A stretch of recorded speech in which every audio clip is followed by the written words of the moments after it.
Hey guys, it's Kevin in my review for Scream. And I feel like I don't need to get into the plot too much of this one. Basically, we focus on a new group of teenagers, and Ghostface is back, basically, coming after all of them. They're all trying to figure out who the killer is and whatnot, and eventually this ropes in, the past legacy characters of Sidney Prescott, Gail Weathers, and of course, Dewey into the mix, and it's now up to all of them to uncover this, who the Ghostface killer is, and hopefully survive the night. So Scream, I was very excited for this film. Now, look, when it comes to the Scream franchise, this overall is definitely, I think, one of the better horror franchises. I'll say that right off the bat. I don't think this is a horror franchise that has ever really gone off of the rails for me. It's never delivered an installment that I think is complete trash overall. Even the ones that I don't really like, I don't think they've been to the level of, the Halloween franchise or something like that. And definitely, I think, is overall one of the more consistent franchises. But that being said, I do think as a franchise, it's a bit of a mixed bag for me. I'm obviously a big fan of the first one. I think it's one of the most revolutionary horror films of all time.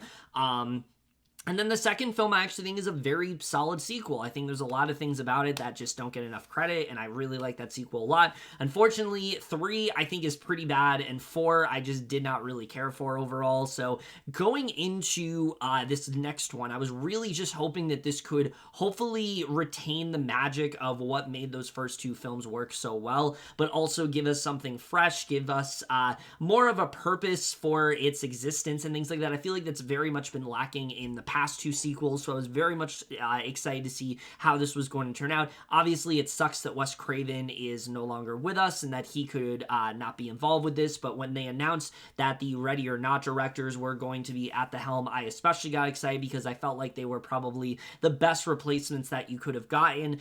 Even though this was a January movie, I still remained very optimistic that this could turn out to be something special, and thankfully it was. I think Scream is a very worthy sequel. It does a very good job of paying tribute to the old and the new, but also finding ways to dissect horror fandoms in a way that we really haven't seen before, as well as just being a really great love letter to Wes Craven overall. But we are just getting into right now.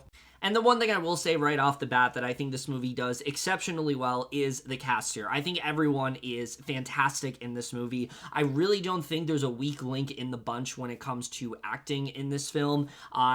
But I do want to, of course, start off talking about the 3 OGs in this film because, we expect them to obviously be great, but it's also been a little bit since they've played these characters. They haven't played these characters since 2011, so, of course, do they still have it? And they very much still do. David Arquette, in particular, in this film is incredible, and honestly, of the 3, is, I think, the big standout. Dewey's always been a character I've enjoyed watching, but I've never enjoyed him as much as I did in this film. They do some really great stuff when it comes to him as a character. The direction that he goes in was not one that I was really expecting, and I thought it worked really well, and Arquette really just gave a very effective performance in that way. He is still very much Dewey. He doesn't always make the best decisions, but he is very much out for blood in this movie. He wants to put a stop to this, as you've seen in the trailer, and he does a really great job, I think, in this film. And then Courtney Cox is also really good here. Gail is in a very different place in her life in this film, and I think that she definitely did do a really good job with that. But of course, we gotta talk about Neve Campbell here. She really is just the glue that holds this entire franchise together. She always has been. She always has been one of the best scream queens out there, and she really does continue to showcase why in this film. Sidney as a character, you see how much she has grown throughout the past several entries and where she really is in her life and things like that. I think overall Campbell just did a really great job with that here. Really just got back into this character very nicely, continues to show just how fierce and aware, Sidney really is overall. All 3 of them really do a great job in this film, and obviously as the OGs, really just show how great they've always been and really don't, and really just maintain their amazing acting abilities throughout this film.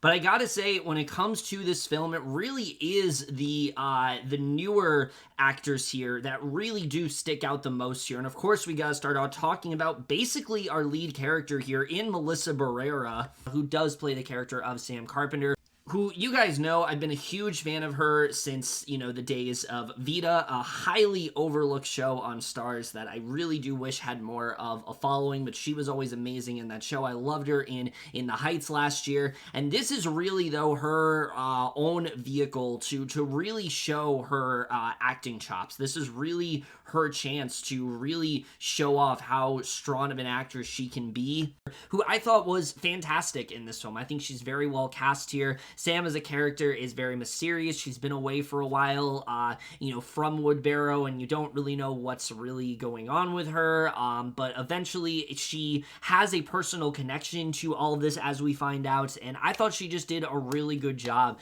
playing this role. You understand, Sam's plight, you understand why she's so worried, but you also latch onto how much she cares for her sister, and I think Barrera just does a really great job with that. There's a lot of scenes here where she really does a great job of playing into, some of what this character is going through, and I just really liked what she ended up doing. And Jenna Ortega is also fantastic in this film as Tara. Had a lot more to do in this movie than I really was expecting for her to do, and I think she really does a fantastic job here when it comes to her character. There's a lot that she has gone through, and when it comes to the sisterly bond, this is really what you latch onto in the movie. I think these two work off each other so well. They do a really great job of understanding their characters overall, and I really liked what we got from both of them. I think both of them just anchor this movie quite nicely.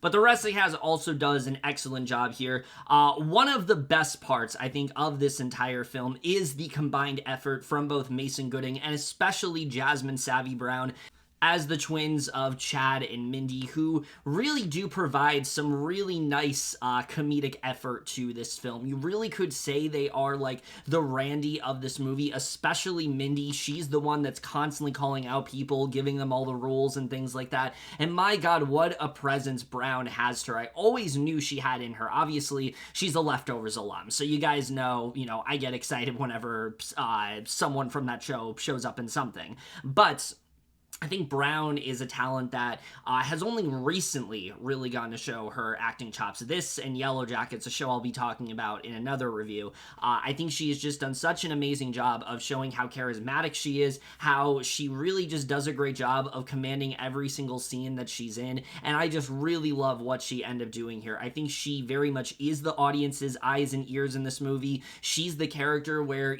anything you're telling the characters to do, she probably will gesture to them as well, and I just thought she was a ton of fun to watch here. And then Mason Gooding is also really good. Haven't really seen much of him before, but after this movie, I definitely think we're going to be seeing more of him as an actor. I think he is very strong in this film. I really liked what he ended up doing here. He has some really funny moments in this movie, and I really enjoyed his acting here a lot. Jack Quaid is also fantastic here. I really enjoyed what he ended up doing in this movie. I thought he was definitely a big consistent standout for me. Dylan Minnette is really good here too. Mikey, Madison. I mean, really, this entire cast, everyone really does an incredible job. I think this is easily the strongest ensemble we've had in any Scream film since the original. Everyone really commits to this film. Everyone seemed like they were having a ton of fun, and I think that's easily one of the best parts of this entire film, is that this cast knows what kind of movie they're in. They're ready to have fun with it. They don't try to take it too seriously, but they also just embody these roles so well, and I really just loved,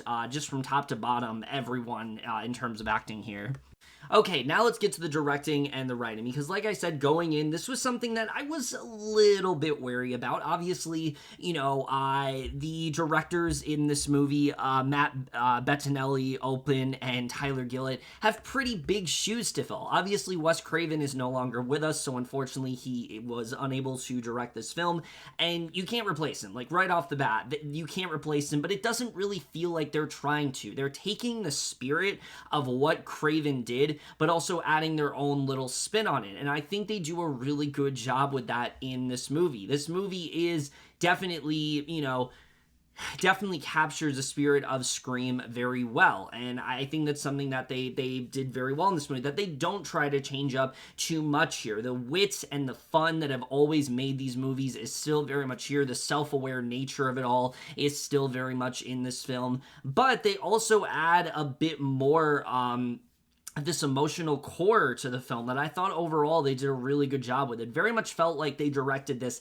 as a love letter for Wes Craven. That's very much their intentions with this movie. This is the film that Wes Craven would have wanted to make, but he didn't get to make, and I think that's something that's very honorable, and you can really just see that these are fans of the franchise, and as a result, they don't really want to do too much to try to mess it up, but they do still find a way to put their own little spin on it, and I definitely really did enjoy that. I definitely did get a sense of their style in this movie. You know, what you've seen in like Ready or Not, for example, I think they did implement very well into here, and I very much enjoyed what they ended up doing in this film. A lot of good dry humor as well. Like, that was definitely something that was present in Ready or Not, and it is present here. So overall, I really did enjoy their directing in this film. The movie also is honestly quite unnerving at many points. I was definitely on the edge of my seat. I mean, I wouldn't say the movie was like absolutely horrifying or anything, but I think definitely in terms of horror, they did a really good job on that side of things. But getting into the writing here, I think that's something else they do a really good job with, because obviously, going into this movie, a lot of people are going to be worried because it is a legacy sequel, or as this film refers to it, as a requel.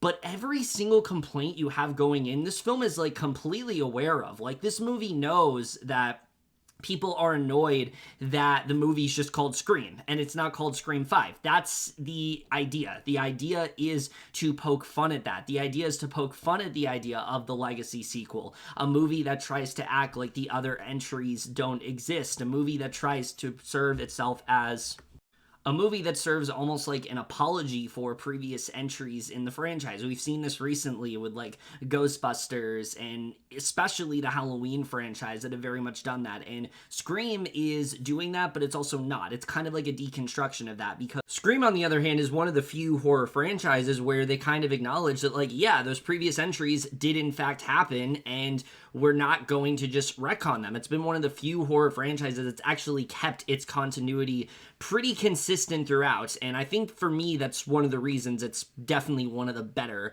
horror franchises out there. Personally, I think that alone puts it above the puts it pretty much on the upper edge when it on the upper echelon of horror franchises. But the other thing that I really do love about Scream that really does stick out from the previous entries is that this is really the first movie in the franchise where, obviously, yes, we do have the main three and they do play a crucial role here. Actually, Dewey, surprisingly, being the one that has the most screen time out of the three of them.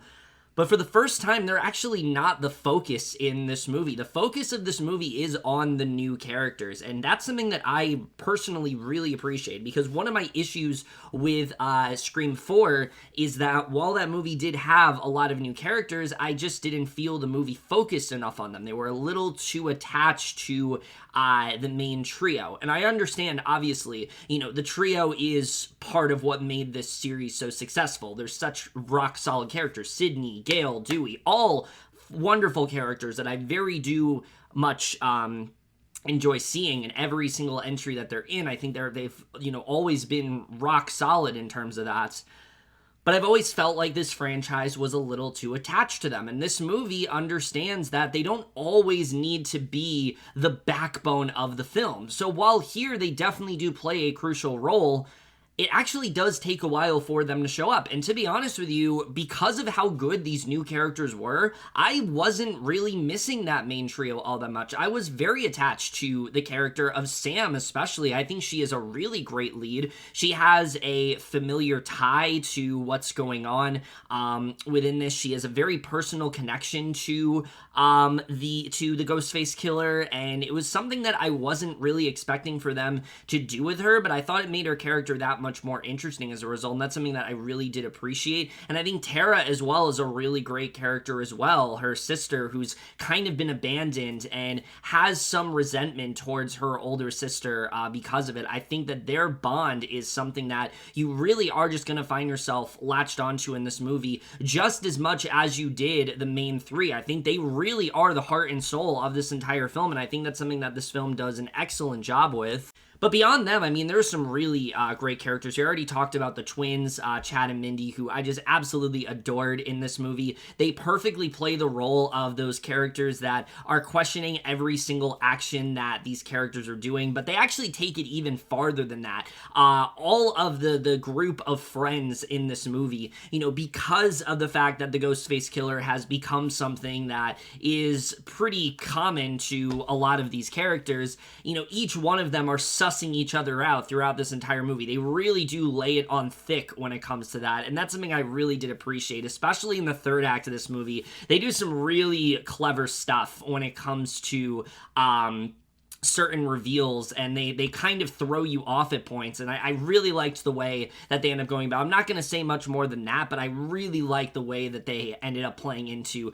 that angle of really anyone could be the killer here, and how much they're all just kind of like questioning each other, watching each other's every move was a lot of fun to watch, and I think was some of the most humorous scenes of this entire film. That's definitely where a lot of the comedy comes from, and I think it works very well here. And there's a particular reveal very early on that I was very much taken aback by. And it's the kind of thing that I think in a lesser franchise really wouldn't work at all and really feels like it would like be coming out of left field. But when it comes down to what they end up doing with this particular sort of twist, I actually thought it was a really clever idea because it's different from what we've really seen before. It added a really interesting sort of dilemma for one of our characters, and I really liked it a lot. I can see why some people aren't really digging it, but I thought it worked really well, and I thought it really did keep this movie it really did keep me on my toes. Like, this film really did keep you on your toes throughout because of this particular revelation. It really just kept things that much more exciting overall. But the other thing I think this film does a really good job with is what it really has to say about the toxicity of different types of fan cultures. That's not really something I expected this movie to tackle, but they really do a good job with it. There's one reference in particular that isn't necessarily horror related, but you will understand exactly what they are getting at. This film is incredibly on the nose with that, and for some people, I've seen that it's very much kind of like alienated them from the movie. They thought that they just went a little too far when it came to the meta-ness, and I get it, but I feel like the meta-ness has always been such a common theme of this franchise that I really didn't care that they doubled down on it in this movie. I actually really like how much they went for it here. I think especially when it comes to the fifth film in a franchise, you know, they really do have to prove what else they can do. I think if they were to just do the same stuff they did with the meta-ness, it would feel very stale and repetitive, and here they found something unique and fresh to do with it, especially when it came to fan culture and the way people are like influenced by like, you know, things they watch and things like that. I just thought overall it was a really fun idea, and I thought it paid off very well here. And so knowing that, I think that the title of this movie being Scream is actually pretty fitting when you understand what they're really like getting at with this movie and what they're really trying to, you know, kind of, satirize. I thought it made a lot of sense to not call this movie Scream 5. I know there was a bit of an uproar with that, but I think when you see what they're going for, I think it made a lot of sense. So that's not at all like a complaint for me. Now, that being said, all of the new characters, like I said, I think are really great here for sure. They're all very fun to watch, but the legacy characters are still very good in this movie. I think when it comes to Dewey especially, they do some really great things when it comes to his character. He really is, I think, he has this very, like, emotional core to this movie. There were things they did with his character that I really wasn't expecting for them to do, but I thought it worked very well. This might just be the best this character's ever been. I really liked what they tried to do with him in this movie. And then Sydney and Gail especially, I mean, you can see how much they've grown since the previous entries. They don't spend a ton of time on it, but they spend enough time to show that these characters are still the same characters that they were. They're just a lot older this time. They're going through different experiences. There's different things that they've achieved in their life. There's different choices that they've made, and I thought the movie did a really good job of diving deeper into it. You know, they spend enough time with these characters to where it feels like they are getting enough to do and that they are given the justice that they needed, but it never feels like they're overstaying their welcome or taking over the movie in that way. I thought the movie just, it did exactly it found that perfect middle ground when it came to them, where they found a way to include these characters, but again, they didn't make them take over the entire movie, and I thought that was definitely the right approach overall. So yeah, I think the writing here overall is very strong when it comes to the killer and the different things that he's doing. That's something else that I really appreciate. But I also like what this movie has to say about, you know, horror movie culture these days, because obviously that's something that the original films very much did tackle. This time around, they do talk about things like elevated horror. They talk about A24. They talk about those kind of movies, and I really did like that a lot. I thought that it didn't feel forced. It made a lot of sense in the context of the film, but I thought they also, again, had some really, like, clever nods to it. So overall, I think it's just a really solid screenplay all around.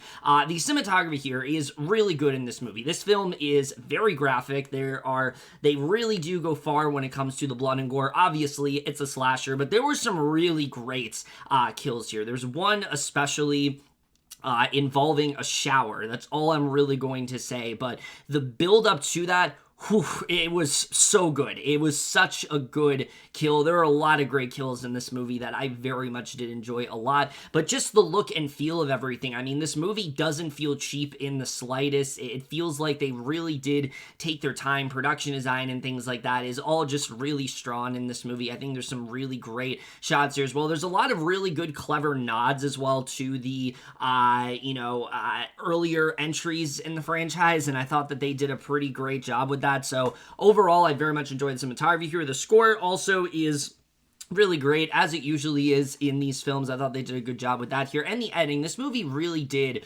fly by for me quite a bit. I never really felt the length or anything like that. I really was just very invested in it the whole time. I found it to be a very breezy 2.5, almost 2 hours, and I thought overall the movie was just paced very well. That being said, I don't think this movie is fully perfect. There are a few issues that do bring it down. Now, my first one being, and this is something that you've definitely heard before, it's not really unique to this movie, but it's just something that kind of annoys me in some slasher films, is that there are characters that are in this movie really just to die. They're not really here for any specific role. They don't really have anything interesting going on.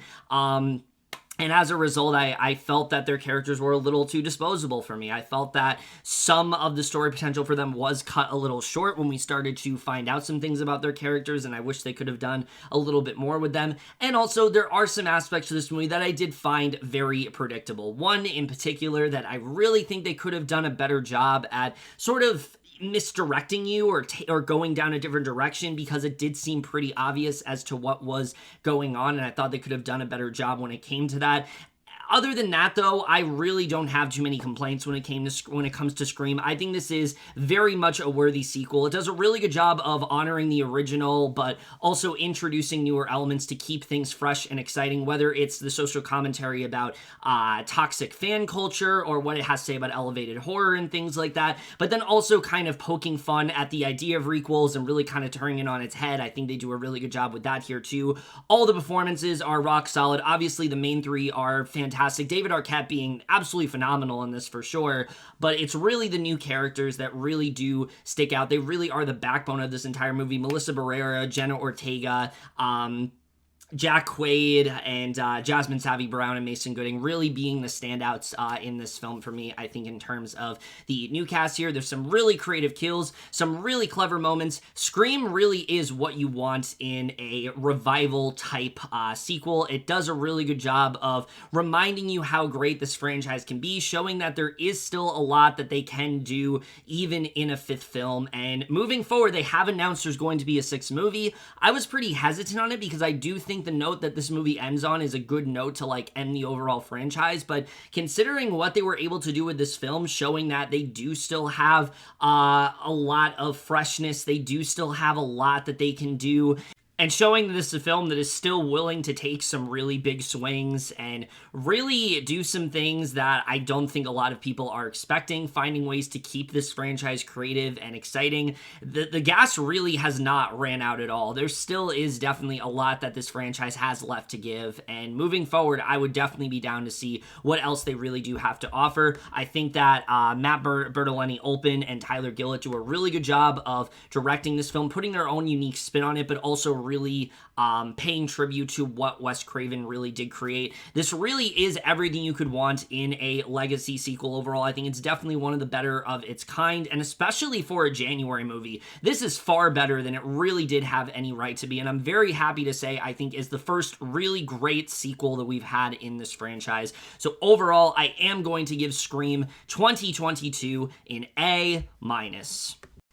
But over, guys, to my review of Scream. Let me know what you guys saw this movie. Left your thoughts, and we'll see you guys in my next video, and we'll see you guys for that. Okay, bye.